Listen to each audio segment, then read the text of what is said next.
Chapter 9. The exterior of the mayor's mansion dripped with pristine, manicured perfection. The estate, unlike the rest of the structures within the township, resembled an honest-to-goodness home, albeit a decadent plantation-style mega-home.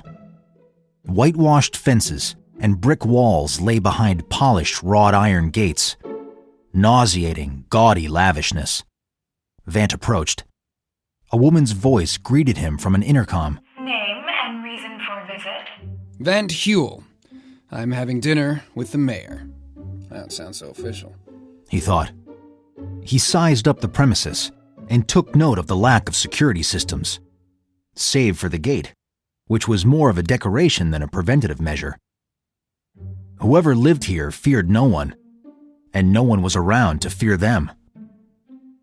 The many thousands of Crash Town citizens knew something Vant did not, why he should stay the hell away. We have been expecting you. Please come in. The gates opened. Vant entered, walking underneath an immaculate arbor and through a magnificent garden filled with vibrant grass and lush landscaping. As he passed by one of the copious flower beds, he let his palm brush against a blossom to confirm a suspicion. It was as fake as the day was long. Every blade of grass, every rose petal, every tree, it was all manufactured. Vant noticed he had not seen one shred of greenery since the moment he had entered the township. Not that anything beautiful could even grow in the cesspool that was Crash Town. Vant's fingers clenched air, craving the comfort of his gauntlets. He had dropped them off, along with his mask, at a corporalbot before entering the grounds. He was coming in peace, and arriving armed would surely have sent the opposite message. His only consolation was that, before storing Death's mask, he had studied the mansion through its eyes in detail. Shrouded in the veil of blackness, Vant had observed many people inside the property, but none had pulsed red as the Thalium soldiers had in Land Escape. He hoped this was a good sign. Vant's robes brushed against each spotless step in his climb to the home's entrance. Impressive wooden doors glided open as he approached. He crossed the threshold into a circular foyer. Gleaming marble floors reflected candlelit sconces. Twin carpeted staircases, one to the left and one to the right, wrapped upward to a second tier, which featured only one closed door. Velvet curtains cascaded from the balcony to the floor. The door closed behind Vant and locked. Welcome, a voice spoke. The curtain parted slightly, revealing a woman adorned in a skin-tight bodysuit. Her face, save for her flawless eyes, was concealed in a bondage mask. Sheer satin flowed from the mask's hairline, creating the illusion of silky hair. Leather gloves crawled up her elbows, and high-heeled boots hugged her thighs. Hi. Hello. my name is Dawn Rear. She curtsied. I'm the House Queen. My purpose is to maintain the elegance of this cherished home. Well, it's a pleasure to meet you. I'm Vant. Yes, Master Huel. I'm well aware of who you are. Your reputation precedes you. Well, that sneaky bastard does get ahead of me sometimes. The joke was met with silence. Dawn Rear continued. Dinner is not quite ready. The Lord of the Manor will summon us when the time has come. Etiquette dictates that I extend to you our most generous hospitality while you wait.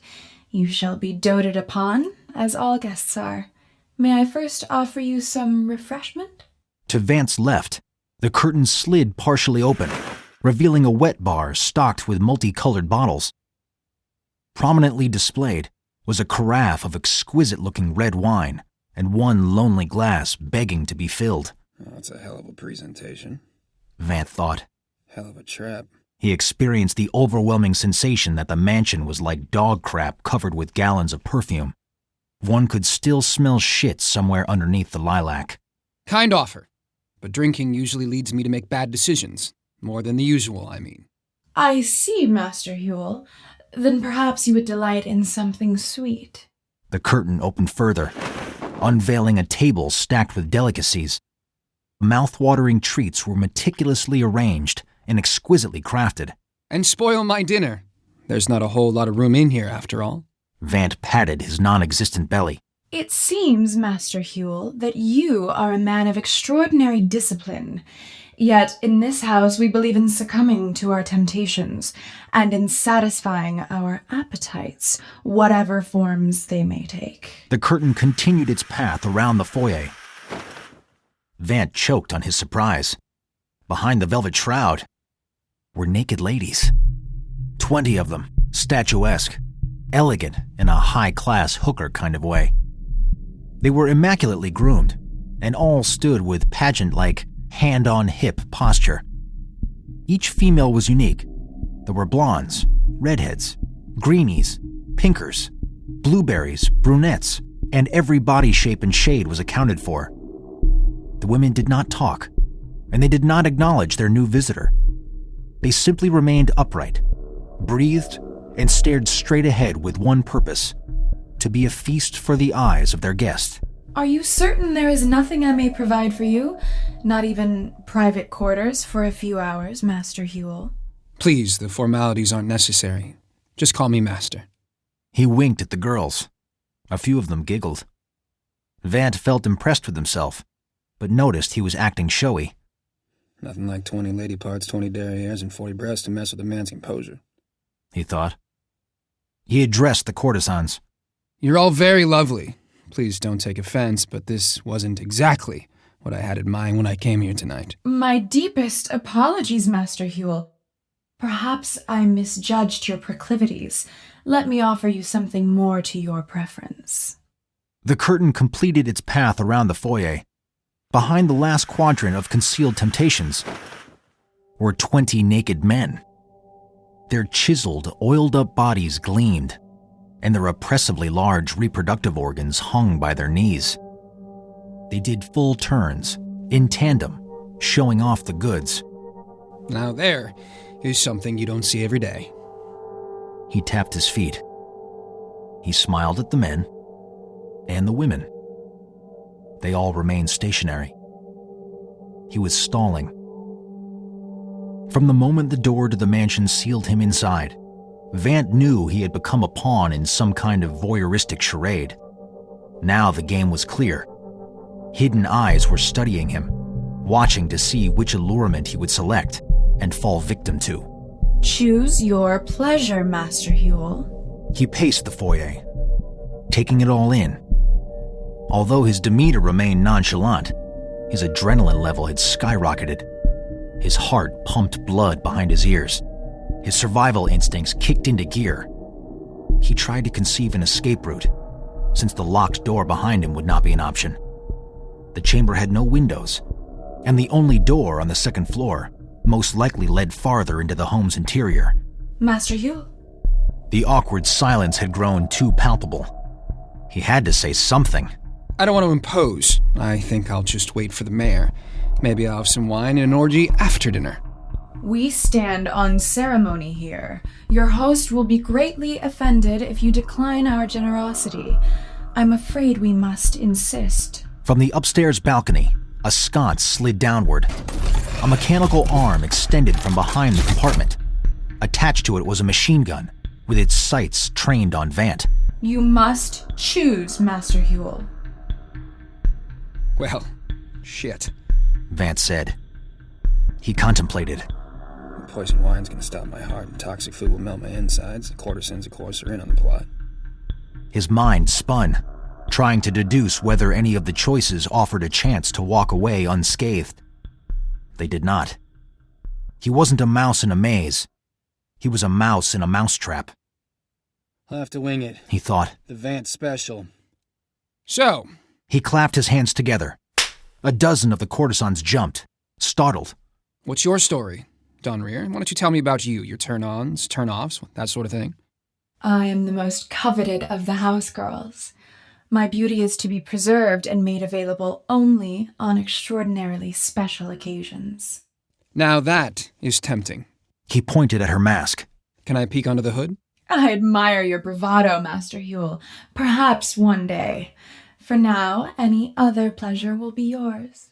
What can I say? I'm a guy who likes the best of everything. So if I can't have you, I guess I'll just have to take you. Vant lunged. He grabbed Dawn Rier's satin hair from behind and yanked, sending her to the floor. She landed hard on her back. He pinned his boot under her chin. Pawn takes queen. Vant shouted to whoever was listening. I got your girl. Let me out of here. I snap her neck. He pressed down harder. Dawn Rier moaned. With ecstasy. The unmistakable twang of the mare rang out from speakers in the chamber. Well, son, looks like you made up your mind. Dawn, my dear, think you can take care of our little buddy there? With pleasure. With incredible dexterity, Dawn Rier thrust her legs up like a contortionist and clamped them hard around Vant's waist.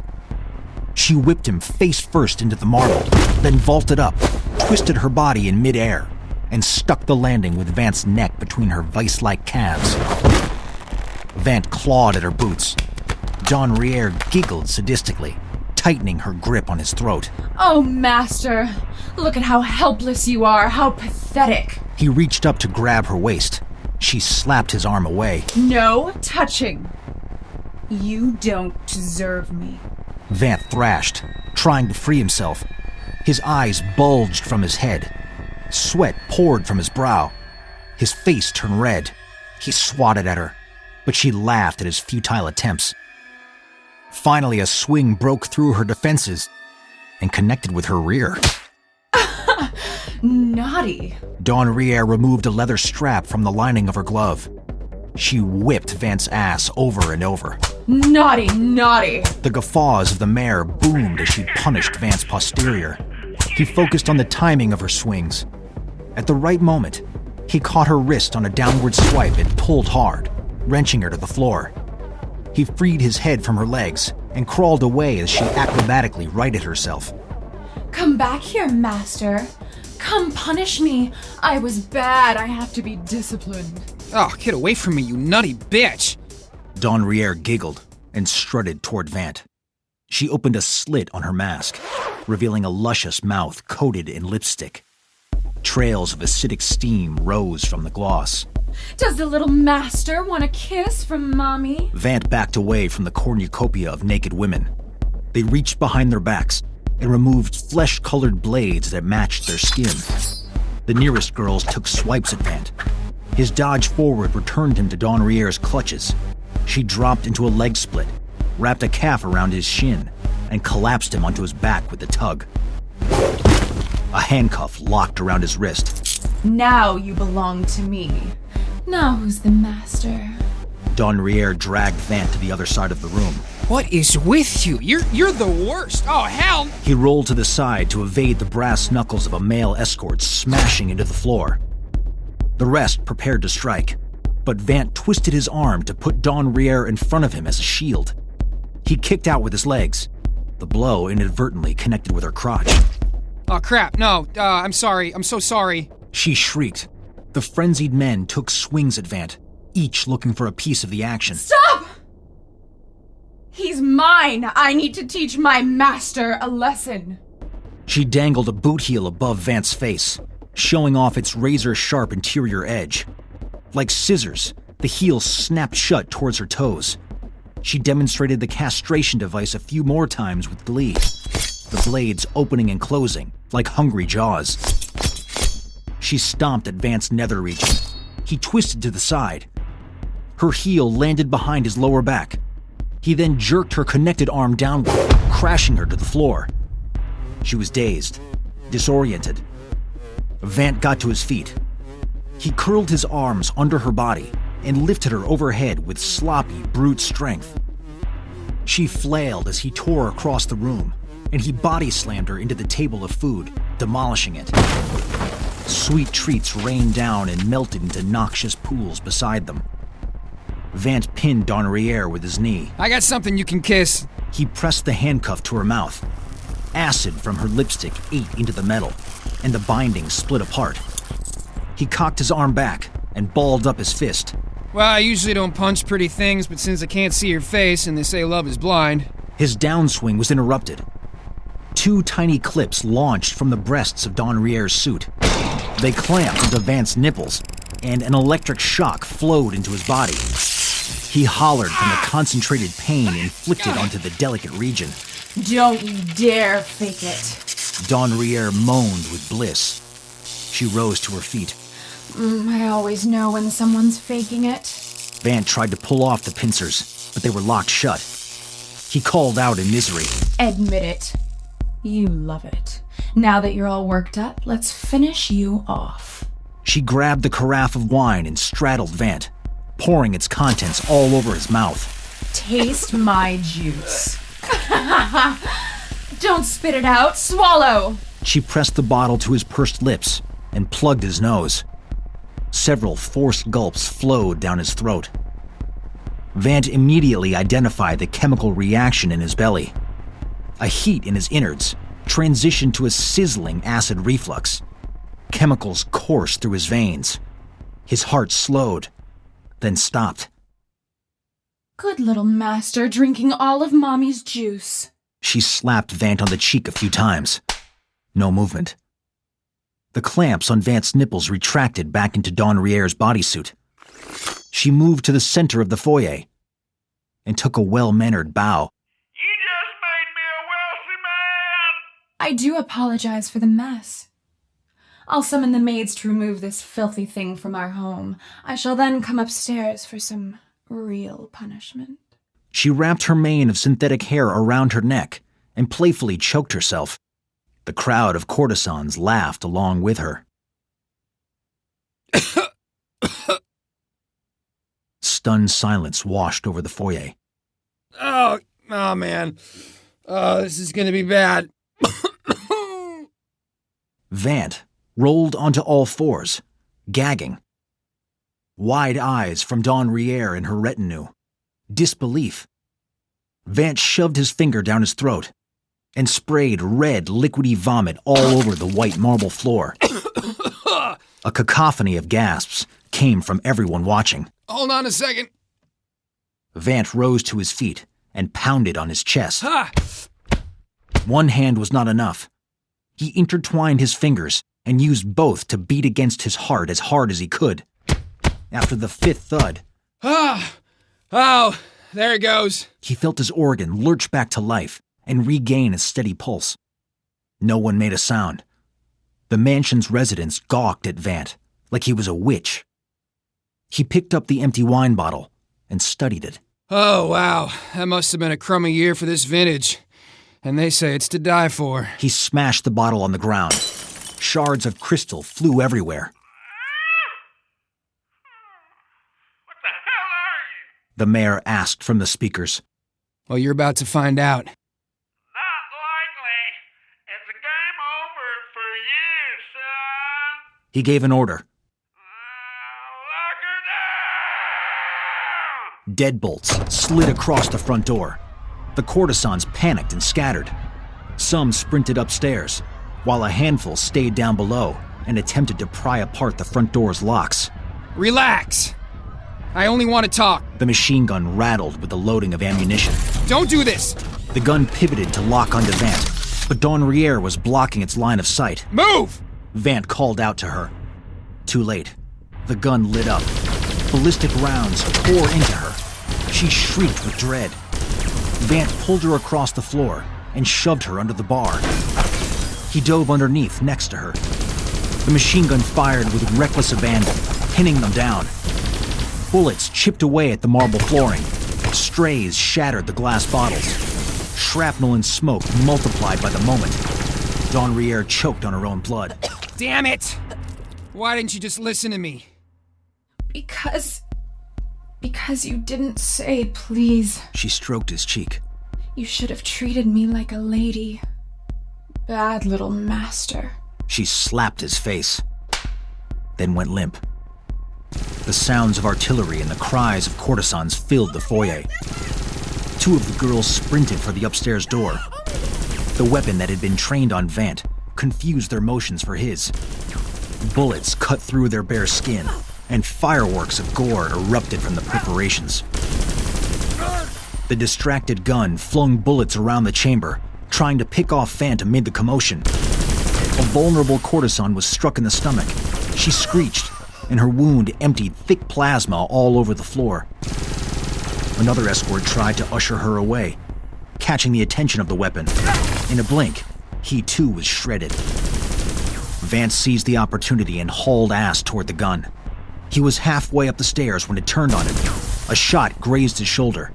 Another scraped his ribcage. He leapt onto the armament and pulled at its bracings, rocking it back and forth while it fired spastically. It finally dislodged from the mounting hardware. Dangling limp from bent metal and loose wires, the malfunctioning armament threw bullet after bullet into the floor.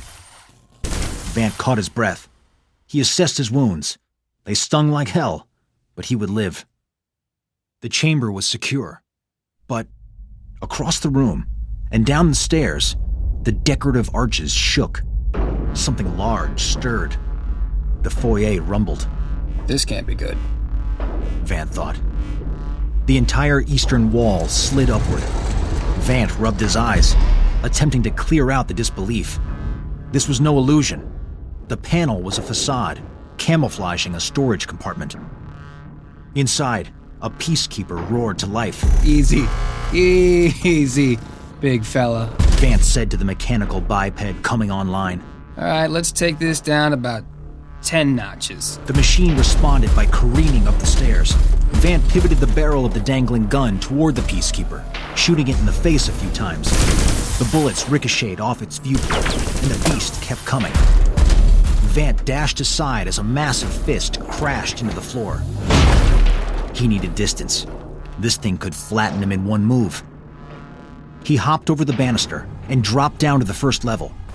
He heard a bone crack as he landed. Who needs a pinky toe anyway? He plastered himself against the edge of the stairwell, out of sight. The peacekeeper paced upstairs in search of Vant, who was busy strategizing his next move downstairs. The situation was grim. He longed for his whip gauntlets. Son of a bitch. Skii! Vant whisper-yelled into his wrist communicator.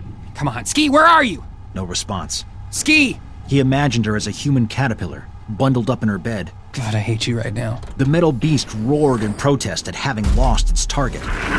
Vant experienced a pang of guilt, back into his comm.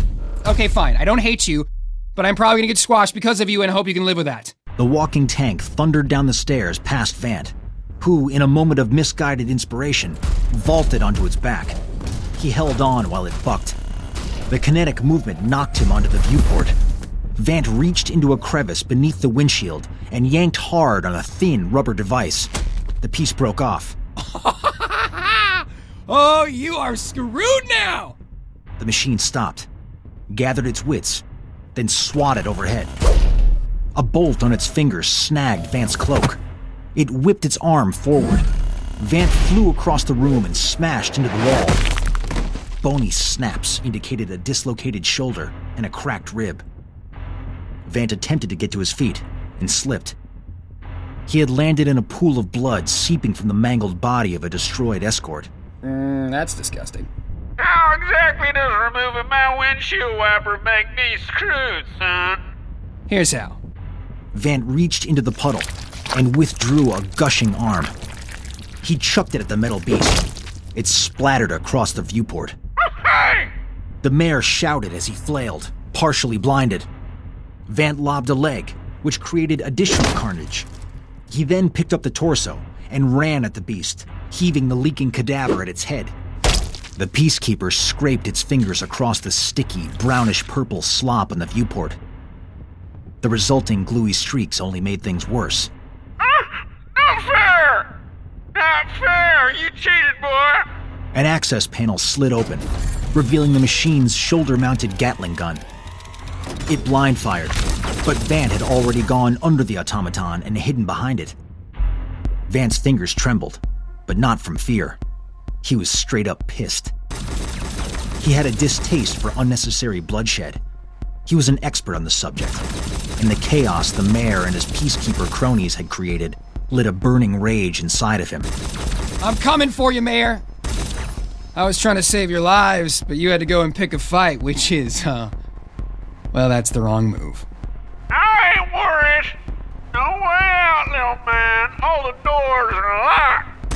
Vant climbed the stairs and moved to the limp security gun. He pointed it at the door leading further into the home and let the bullets chip away at the frame. The deadbolts buckled, lumber splintered, a sizable hole formed. He heard the mayor's flustered voice. He's doing what? Well, shut it down, damn it! Turn off the gun! But Vant had already darted through the gap and into the next room. There was a chorus of squeals from the courtesans who had taken refuge inside. They scattered away from Vant as he limped down the hallway. A peek behind the scenes revealed that while the entry hall was decorated as a lavish estate, once inside the home's guts, it turned into a series of basic rooms. Vant peered into each one as he passed. Closet, storage, bathroom. He paused at the kitchen. It reeked of clashing spices and was stocked with dangling carcasses of bizarre animals. A handful of cooks preparing some sort of striped horse looked stunned to see the stranger in their midst. Chefs! Hey! Take me to your leader. They freaked and ran for the exit. Vant grabbed one worker by the apron before he could get free. You! Where's the mayor? The cook whimpered. Down at the end of the hall. In the game room. They never leave there. He let go of the man. What's for dinner anyway? What are you cooking? For dinner? Flash fried zebra wrapped in toucan bacon. Served on a bed of garlic pigtails with creamy chocolate mustard sauce. Oh, that is my 238th favorite meal of all time. He removed a double-sized meat cleaver from the skull of a sautéing lion's head. Hey, do yourself a favor and clear out. Things are about to get messy. The man scampered off. Vant held the blade up to a camera he spotted in the corner. Guess what time it is, huh? Can somebody ring a bell? 'Cause it's dinner time. That's right. And it looks like the mayor's on the menu tonight. From an overhead loudspeaker, Hardy, hardy, hardy, har. Keep on making jokes, son. See where it leads you. Vant caught up to several women piling into a room to hide. He kicked the door open, revealing a lounge filled with beds, couches, furnishings, and a dozen more escorts.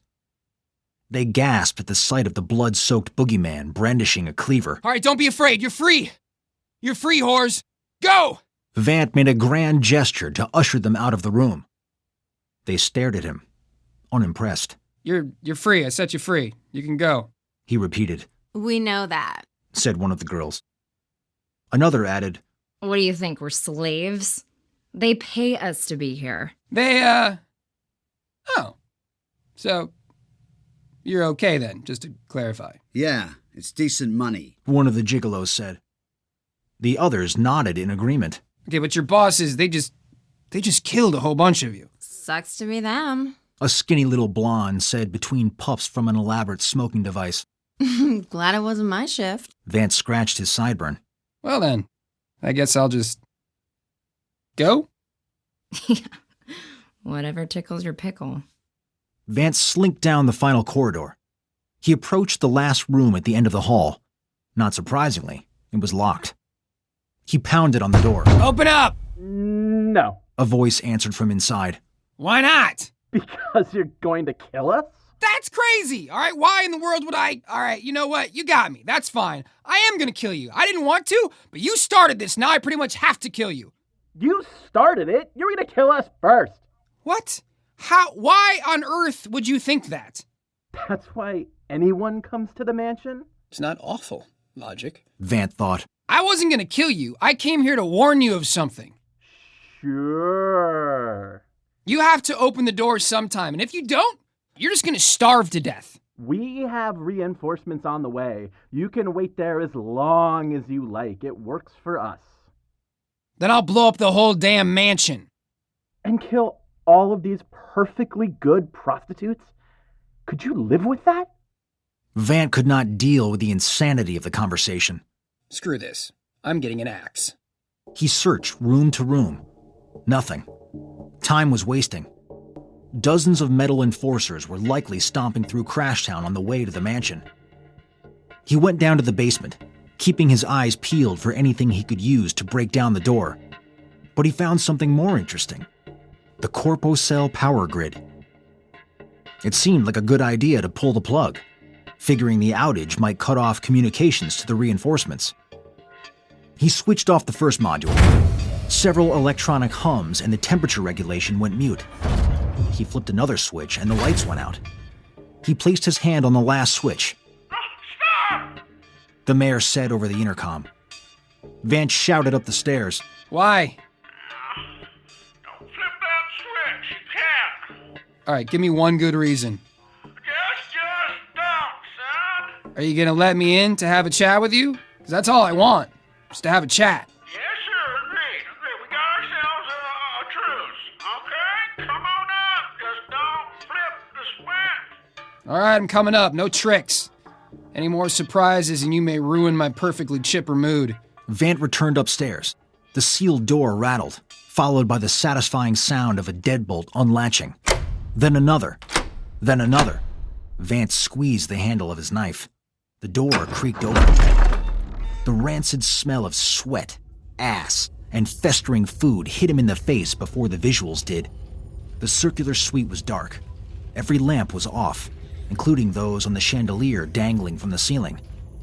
The centerpiece of the chamber, a spherical table, overflowed with food stacked 10 feet high. Various animal appendages were drenched with sauces, and sloppy pastries as big as watermelons cascaded from serving trays. Casks of bubbling beverages overflowed onto the carpet, and containers brimming with fist-sized candies drowned in dustings of sugar. Spaced evenly around the room were 12 elaborate devices resembling cockpits. Control panels, joysticks, and hundreds of buttons adorned their framework.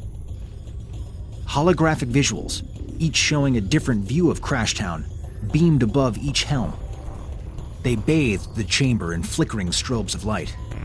Then, there were the pilots, the people sitting in the cockpits. 12 revolting sacks of goo studied their new guest. Their heads blended into their necks, and their necks cascaded into rolls of fat. Stubby limbs protruded from their flab, which poured over the edges of their seats.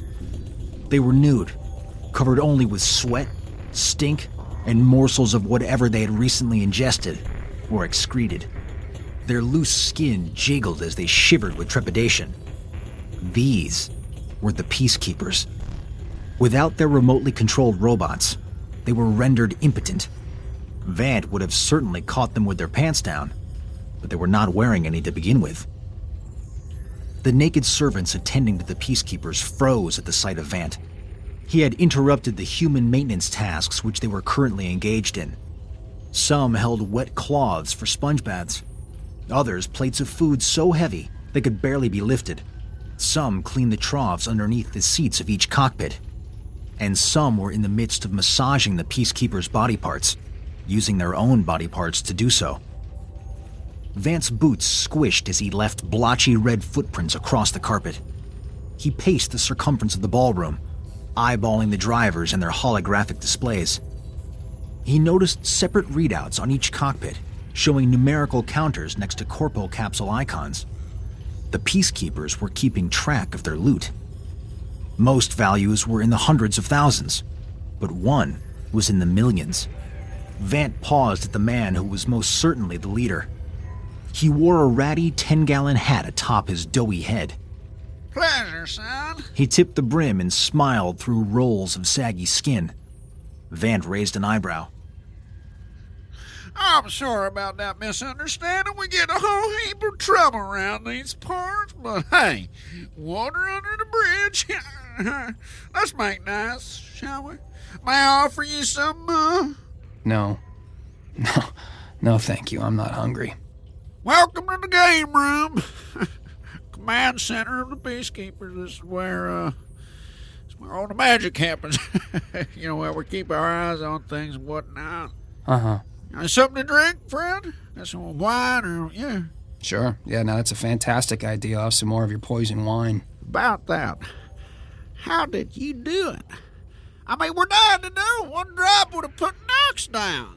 Well, it turns out I have a very strong constitution, which is the same thing that's helping me tolerate your stench. We don't take kindly to insults. Vant blew hot breath onto his blade and polished it against one of the few clean spots on his cloak. Point taken, son. Point taken. So what am I missing? I mean, you gotta help me out here, because I want to stick a knife into every last one of you for what you've done, for what you're doing, but this little obnoxious voice in my head keeps saying, hold on, Vant, hold on. There has to be a reason for all this, so why don't you tell me that, Mayor? Why don't you tell me why the twisted hookers, huh?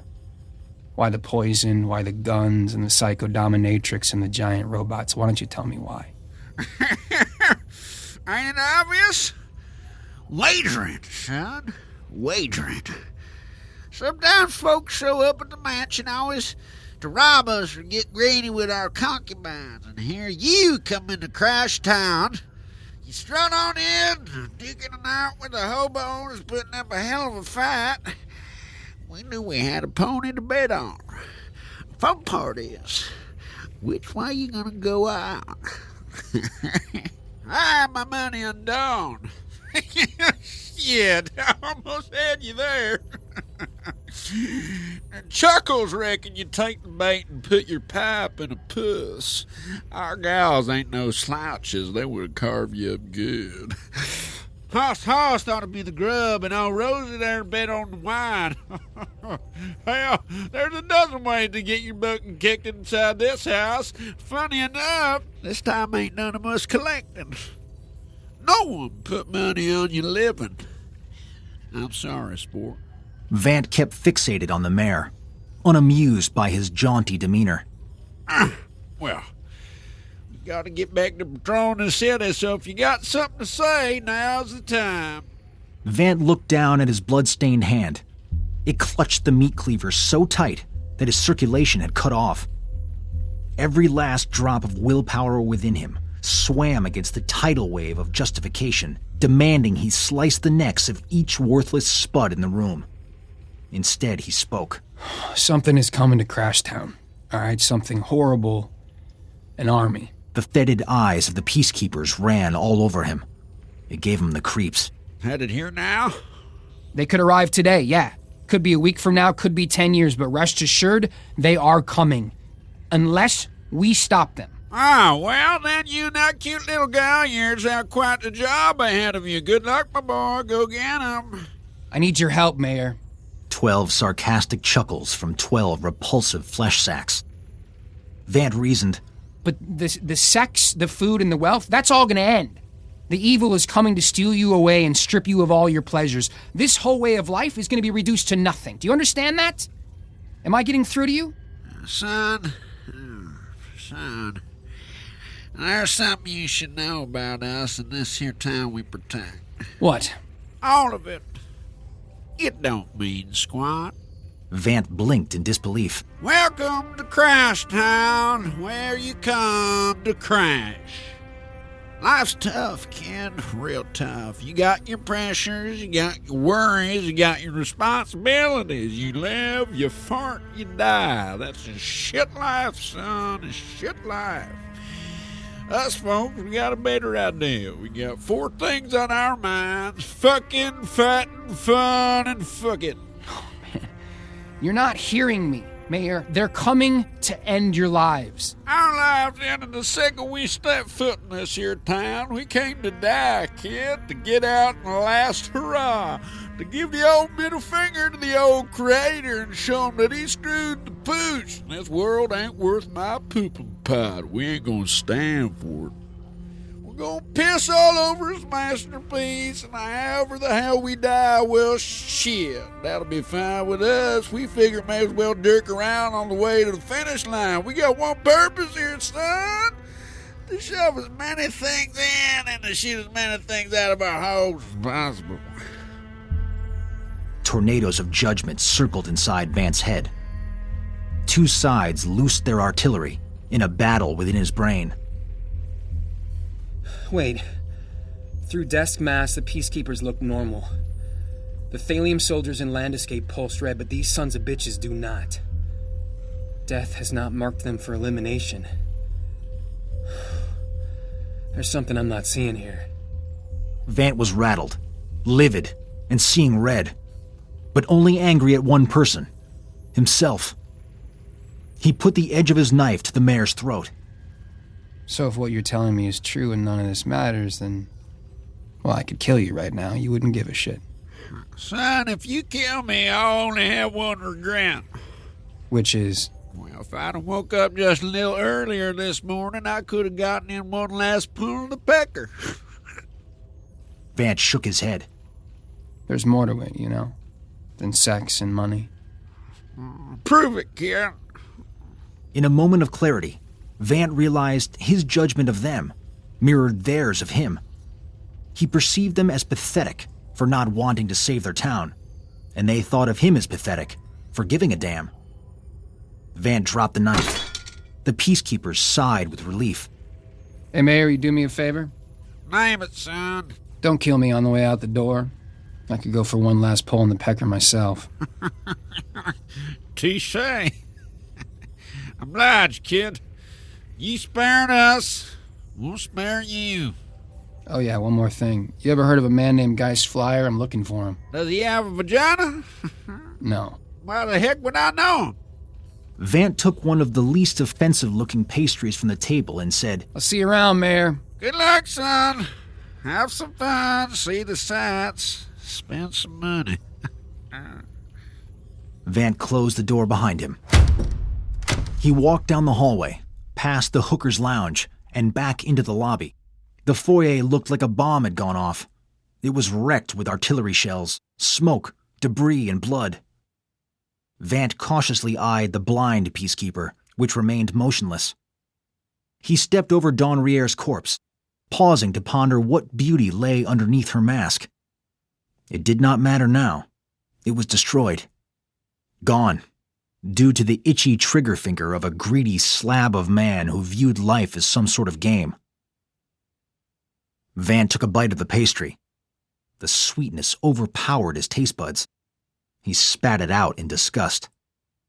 Then he had a thought. He went back, through the hallway, down the stairs, into the basement, and up to the power grid. I can't kill him, he said to himself. So fuck him. He switched off the power. After relishing in the stunned silence, followed by the infantile tantrums of the cretins in the game room, Vant desperately craved perspective. He left the grounds and limped through the dingy streets of Crashtown. Passing a peacekeeper sprawled out on the ground, deactivated from the power cut, he paused at a corpo bot. I need my things. The bot chirped and blasted off into the sky. Minutes later, it returned, docked, and opened a compartment containing his satchel. After collecting his trappings, he located the tallest building in town, entered, found the fire escape, and climbed to the roof. The city looked ill. A brown haze clung to the air as the artificial sun rose in the schizophrenic sky. He observed the townspeople wandering back and forth, off to some nonsensical fetish fulfillment or vice of the week. It all seemed so meaningless, as did his attempt to save the place. So what if these people are being used for cattle? Vant thought. At least they have a purpose. He ran his hands across his hair, which was growing fast. It reminded him of the ticking clock behind his mission. How much time was left before Death's patience would run out? Before his curse would return? Or before the citizens of Land Escape would be lost forever?